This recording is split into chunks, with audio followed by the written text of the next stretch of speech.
of their hip socket a little bit, and that's what that coming in and coming out is what is the problem when they have hip dysplasia. So this isn't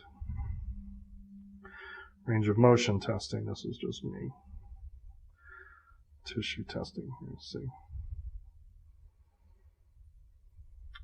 Okay, let's go down the leg.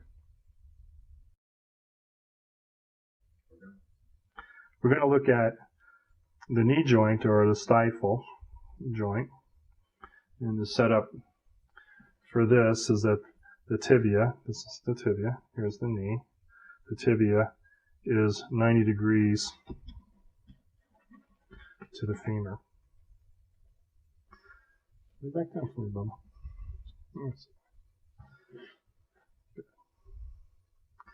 And there we go, right there. The movements again are flexion. Flexion is always bringing the joint closer together. You can flex 65 to 75 degrees. Extension from here to here. Extension of 65 to 75 degrees. And just like with the elbow, we should see very little hyperextension. So it shouldn't go past that point of the 65 to 75 degrees. Well, I've said that it's important to know that those numbers were only averages of a number of dogs and not the dog that you're working with. It's also good to just keep them in mind for things like what is a hyperextension. If it, all of a sudden we have 180 degrees, you have a very hyperextended knee. And he wants to rotate in, but that's the next test.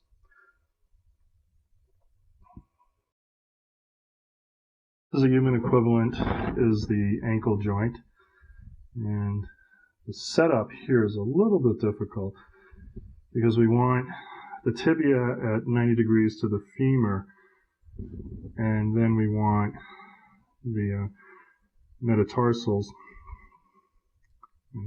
bones here to be 90 degrees to the tibia. So we have this 90 degree thing here. And you should be able to flex that 65 to 75 degrees and extend it. Lots of extension. Anywhere from 90 to 110. So this will allow for a little bit of hyperextension. And then we have a couple of new terms. An inversion, it should be 40 to 50 degrees. An eversion, which would be 40 to 50 degrees. In the front, inversion and eversion are called supination and pronation. So you have to change the names. And again, you want to just check the metatarsal phalangeal joints and make sure those are nice and open. I'm pretty restricted. Let's get this. There we go. Because of the stay system, which we'll talk about, because of the stay system, if we don't have things opened up, we're not going to be able to get the tissue length we need to test.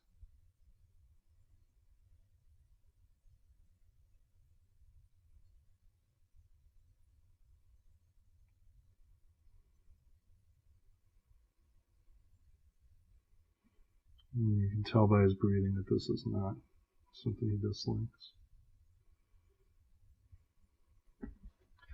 Okay, so the key points: make sure you get the correct starting position and that you keep the joint in the plane that it opens and closes in, or extends and flexes in.